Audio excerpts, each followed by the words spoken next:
If you're a sucker for gear videos like I am, then we've got something special for you today because this will be the most gear I've ever had on camera at one time in the history of this channel, I think, by a mile. If you don't know, I'm currently prepping for a 40-day shoot where I'll be the lead DP in charge of outfitting 4 different camera teams with everything they'll need to shoot a Netflix quality documentary series, and that means a lot of toys.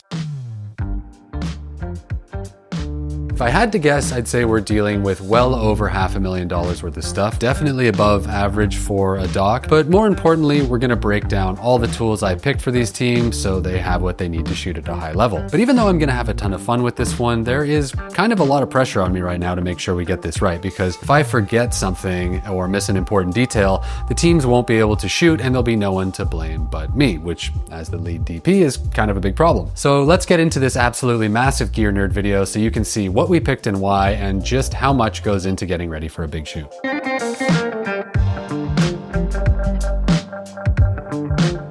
All right, we're here at Burns & Sawyer, which is a rental house here in LA. Usually the rental houses will give you like a space inside their warehouse or their facility or whatever, where you can check out everything and make sure it's all working, because they do a great job in making sure the whole package is together. But ultimately, it's my responsibility to make sure that all of these camera packages can be built up and are ready to use. So we're gonna spend most of the day here just sort of going through everything, building rigs, making sure everything works the way it's supposed to. And then all of this stuff is going to go onto trucks tomorrow and get sent out to all the different shooting locations in different spots across the country. We'll handle this, and then when we get to our shooting location, I will go through all the cases, opening everything up and show you what we picked and explain the thinking behind it. So it's gonna be a long day, so let's get inside, start opening up cases, and hopefully everything works. So when you do a gear checkout like this, the very first thing you're going to get is a manifest or a breakdown of all the things that are supposed to be here. So before I start opening cases and setting stuff up, I'm just going to go through all the items on here and make sure that everything's there that's supposed to be. And then we'll cross-check that to see if it's actually here.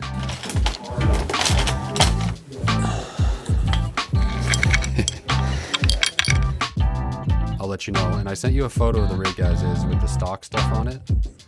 No worries. Talk soon.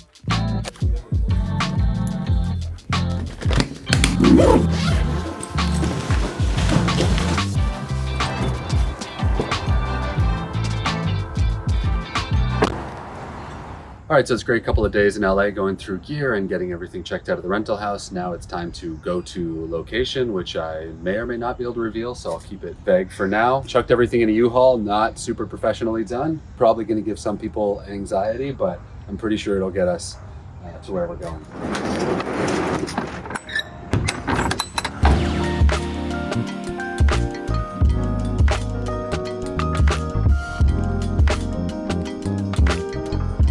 Okay, so we made it to location. It was a 7-hour drive, and when we got here, we were too tired to film anything. So we'll start with the lenses. Kind of an interesting combination here. We decided to go with a mix of primes and zooms. For the primes, we picked Cooke SP3s because of just how tiny they are. Super small, super light, unobtrusive, soft look, really interesting, and I'm excited to use these. Great for solo operators. And then because sometimes primes are a bit limiting, we also have the Laowa Ranger zooms. We just did a big test, and the combination of these plus these was amazing. Actually, when I showed the director the sample footage, he picked the Laowas as his favorite lens both times. These help in the same way as the Cookes because they're super light for what they are. I mean, they're heavy lenses compared to, you know, some photography lenses, but for cinema housed high quality zoom lenses, they're actually really light, and they're native E-mount, at least once you adapt them. So these are really great for kind of going back and forth. When you can't cover something with the primes, switch to the zooms and you've got these amazing, semi-affordable, lightweight options. There's 3 lenses in this set. So there's a 16-30, there's a 28-75, I believe, which is on the camera now at 28-75, and then a 75-180. So this is going to be an amazing B-roll lens, and the 28-75 is a great working verite lens. And then if you really get jammed up, you've got this backup option. So the A-cam is the Burano. Why did we pick it? It's just the best sort of professional run and gun camera that Sony makes right now. It's 16-bit we're going to shoot it at 6K. You can do up to 8.6K, but that would destroy our hard drive needs. So 6K full frame. It's got everything you need in a camera. Small, relatively light form factor. So yeah, really excited to shoot with these. I'm going to run them super light. So, no VCT plate, no shoulder pad, none of that. Just a shape arm on the side. These are the best camera arms in the world, either with the Laowa Rangers as a verite lens or with the Cooks.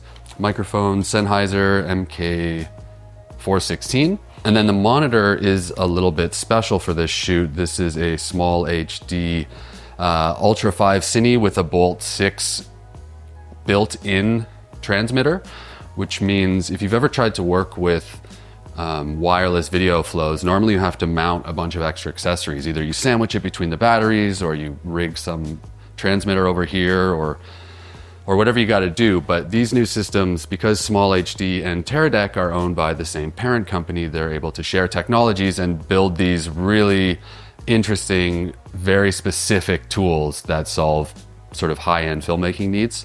So this guy is going to be able to work as a camera monitor. My normal monitor is the same thing, except this one is going to be transmitting to this unit, which also has built-in antennas. Right now we just have it on the GorillaPod because we're not using it.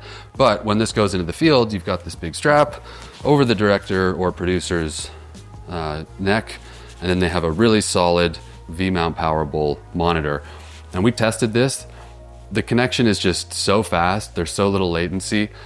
In the past, I've used other options. I've been a big fan of Hollyland stuff for quick run and gun dirty things. But for this, we really needed something 100% reliable. We needed something that was just going to work every time and not give us any problems and not be fiddly at all. And that's why you'd go with an option like this. So definitely not cheap, but when you need really reliable gear, this is going to make a huge difference working in a team environment. Random mounting accessories. We've got this wireless set of radios. They are kind of normal for the film industry, but they're not push-to-talk radios. If the mouthpiece is down, you're transmitting. If it's up, you're not transmitting. So if you're working in a dynamic team environment, like I'm operating the camera here, and I want to talk to Hank in another room and say, like, I need another lens, as long as this is down, I can just talk on an open channel to everybody. Makes working in teams a lot easier. Tripods. We have two Sackler Flowtechs. We've got the 100mm for the A cam and then the 75mm for the B cam. We have also a drone. Nothing special here. This is a DJI Mavic Air 3. Fantastic. Used it in all sorts of conditions. Footage looks great. Easy to carry around. Apart from the Burano, we also have an FX6 that's going to be our B cam on this. It's primarily a one camera show, so we're not trying to cross shoot everything, but when we need it, or if there's really low light, we've got the FX6. And then for gimbal work and as a C cam, lightweight cam, we have an FX3 over there as well. So it's technically a 3-camera shoot, but 80 to 90% of the time, we're going to try and do it with all one camera. All right, over here is our general charging station. We're trying to run as much stuff off of V-mount batteries as possible, so we have about 8 of those. Drone batteries, FX3 batteries. These Anker things are super helpful. They're just, portable batteries, but these high-end ones from Anker charge things incredibly fast, and you can recharge a laptop with this, and you can actually recharge professional gear with that. You can run an FX3 off of this for hours. So we have our data management table. I personally am going to try to touch this as little as humanly possible. We have, what do we have here? 70 terabytes? 70 terabytes of backup space, which we hope is enough, and 4 SSD shuttle drives. Gimbal, there's going to be quite a bit of slow-mo gimbal work on this. I almost forgot. This is a Ronin 4 Pro. We have, this one's a little bit different because we have the LiDAR attachment for this. We're going to try and do some gimbal moves using those Cook lenses, part of the reason we chose them. So we have the LiDAR module, so we can kind of use them as autofocus lenses. If it doesn't work, it seemed to work in our tests, but if it doesn't, we can always fall back on the Sony 16-35 we have, but I think it's going to work. So yeah, interesting experiments with Johnny Jimble coming up. Okay, this is gonna be our general dumping station. I imagine when we come in at the end of a day, we're just gonna have these backpacks, and we had all these plans about putting them nicely in different places, but realistically, we're just gonna throw them right here. 4 different backpacks going on here. Most of them are f-stop. I am an f-stop brand ambassador, so I don't know, does that make you angry? I'm not sure. There it is. I really like the backpacks. We're using 3 different sizes of them. We have the Talopa 50. This is sort of main shooting backpack. This will be what most of the lenses and batteries go into, maybe the drone, something like that. Perfect size. Then the bigger one is the 80-liter Shin. That's sort of the large hauler for bulkier items that may or may not come in and out of the car. So I don't know, the director's monitor, things like that, things that need to be mobile, but maybe aren't as needed moment to moment. And then the tiny one, this is the Cashmere Air series, the pretty new line from them, and that's a great mobile bag. I use that for flying because you can get it into an overhead compartment really easily, and it'll be great if we need to go lightweight. We'll just pare down this into a compact version here, and we're covered. So staying really organized like this does matter, because even though this seems expensive, it's all relative. This is either very expensive or very, very cheap, depending on what part of the industry you work in. So for us, this works perfectly. And then lastly, we've got this old man Frodo bag that is an absolute nightmare to wear on your back. It's just incredibly painful, but it's built in such a way that makes it an incredible hauler. So that never comes out of the car, but for things like tools or, I don't know, cleaning supplies, stuff like that, that comes in the car and we don't ever have to carry any distance, it's great. I hate it, but it just keeps working. So it's been following me around for about 8 years now. This is really cool. This is an unusual piece of gear. This is a really high quality projector. This is from a company called Valerion. So beyond using it creatively, the other thing we wanted this for, and I think is going to be very helpful for the teamwork aspect of the show, is we're going to use it to project footage onto this wall of our hotel room. So at the end of the day, when we've shot and we want to get on the same page about what we got and talk about what we're going to do the next day, we can get the whole team in this room and project the footage up on a big screen instead of crowding around a laptop. So I'm really excited about that. We had it set up, and this is a different kind of projector than I'm used to. This is so high quality. It's incredibly bright. I think it's 3000 nits. I'll have Santi put a correction there if I'm wrong on that. Very, very bright, very high res. And we had it going in our Airbnb in LA, and it was working on the wall in daylight, no problem. And beyond that, you know how TVs these days, the operating systems are super slow and horrible to use? This is like the Apple of projectors. You turn this thing on and it's lightning fast. I mean, it must have like a PC inside of this or something, because incredibly responsive. I mean, the remote that it shipped with is so much nicer than what I have for my TV at home. So really cool, and I think we're gonna get a lot of use out of this. Okay, in here, this is our G&E room. Grip and electric means lights and stands, basically. Let's move through this quick because we got a ton of lighting gear in here. We got to do some pretty stylized interviews on this, plus we want creative options for these memory dreamy sequences we're planning.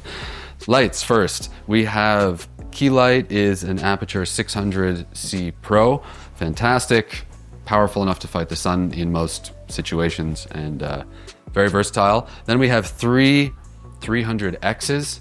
That's quite a lot. We maybe could have done with even smaller than this, but really handy to have. These can be used to fill up rooms as fill lights, as accent lights, and because they're bicolor, you can use them in a whole ton of situations, and they have enough power that they can be genuinely useful in creating like really intentional looks, especially when you pair them with the Fresnel mounts. We have 2 of them, so that opens up a lot of possibilities just for ambient lighting in general. We also have 2 spotlight mounts. We're going to use these with the 300s as well to sort of shape and put slashes of light into different places and be a little more intentional with it. We also have this gigantic light mat Spectrum 2x1. That is, maybe it's even bigger than that. That's a large panel, really high quality stuff. It's built for more of a set environment. Like that's really heavy. It's not my first choice for run and gun. I probably would have been happier with something like an AMRAN lightweight package, but this is what they had. It's gonna work well when we need it. We've got 4 Infinibars, 2 foot to 60 centimeter tubes, 2 feet tubes, 2 foot tubes, and then little soft boxes and grids for them. Then we have Aperture MC Pros. These are incredibly handy little lights, especially the new Pro version, which is just so powerful, and use these all the time. We also have 4 of the MC Originals. These are really cheap to rent these days because the Pro version's out, so also handy and a little overkill perhaps, but I'll take it. Then we have 8 of the B7C bulbs. These are fantastic for being inside people's houses and just taking control of all the practicals, because I personally love practicals everywhere. Sometimes they just look, you know, they have like a bright blue bulb or something and it just totally destroys the mood you're going for. So you can replace, you know, someone's entire living room with these and have exactly the light you want. Even in a documentary verite scene, just get there early, change out all the light bulbs. That's all for lights. Okay, grip. These ankle breakers here, these are our C-stands. We'll find a better place for that. People are probably upset about that, but there it is. 3 C-stands with grip heads, grip arms, 3 baby stands, and 3 sort of heavy-duty light stands, medium-duty light stands. So I think that's, you know, there may be times where we have to be a little selective about what we put up, and we could easily use all of these, but I feel really comfortable with this. We can do a lot. A 5-in-1 reflector bounce thing. These are always good to have around. Super basic tool, but fantastic. We have 8x8 quarter grid and 8x8 magic cloth. These are kind of my 2 favorite fabrics for diffusion when you can get them. This one, the 8x8 magic cloth, is going to be our main diffusion light. We're just going to hang it on a painter's pole, 8 feet, hang it down in front of the subject and shine a big light source through it. So it looks really nice. Then we have a kit of Matthews road rags. If you haven't seen these, all right. These are basically like tent poles that fold out into 2x3 wedges, and then you can put silks and scrims, and there's a full black on there. These were, well, this one's a rental unit, but when I was first starting out and I barely had any gear at all, I asked the DP I was working for what I should invest in, and he was saying he told me to get these before almost everything else so I could learn how to really shape and block light. So I bought a set of these myself, I want to say 9 years ago, and I've used them all constantly. So a great early on investment if you're thinking about how to go from just sort of shooting whatever's there to being a little more meticulous and shaping stuff, and relatively affordable. Then we have standard light dome 2 for these lights. You never know when you need to just do something really, really fast and you need something that's pretty good. Westcott Scrim Gym set. This is basically a set of tubes, these square tubes. These are still in the sellotape. Wow, the rental house really hooked us up. Anyways, we'll set this up later, but these are these aluminum interlocking snap-on sections, and you can make up to a 4x4 frame. With this kit, you can get them up to 8x8, but we're traveling, so 4x4 was enough. And then using Velcro, you can attach fabrics. So negative fill, bounce, different diffusions.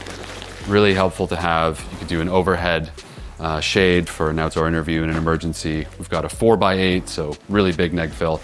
So this is, if you're running and gunning and you need more advanced lighting setups, I like this a lot. Over there, Cine Saddle. Cine Saddle, I think you know what that is. Big beanbag that you can rest the chair on. And last but not least, we have the unsung heroes. This is the grip GAC bag. So we have some extra heads, mini clamps, really helpful. We have some big Cardellinis in here, really helpful, and 2 25-foot high quality extension cords, and I think that's it. We're gonna be adding some spring clamps and stuff like that in here, but random rigging accessories So I think that's it. That's the whole gear package for the next 6.5, 7 weeks of shooting. This kit, I'm guessing, is worth probably around $150,000 to $200,000, and the rental price is probably somewhere around $40,000 for the 6 weeks we're using it. So not minimal by any means. Plus, keep in mind, there's 4 teams. So a lot of money on gear for sure. We got really great deals from Burns & Sawyer, the rental house. So that was nice of them. If you're still watching this video at this point, you're probably a giant gear nerd like me. So yeah, hope that was very satisfying for you. Curious what everybody else thinks. For what we need and the type of shooting and the kind of intimacy we're trying to go for in this project, I think it's a pretty ideal kit. There's a few things we could do, you know, even next level. Like I think we could replace the Ronin with a slider or a couple things like that. But overall, I'm really, really happy with this kit. And yeah, looking forward to hearing what you think below. See ya.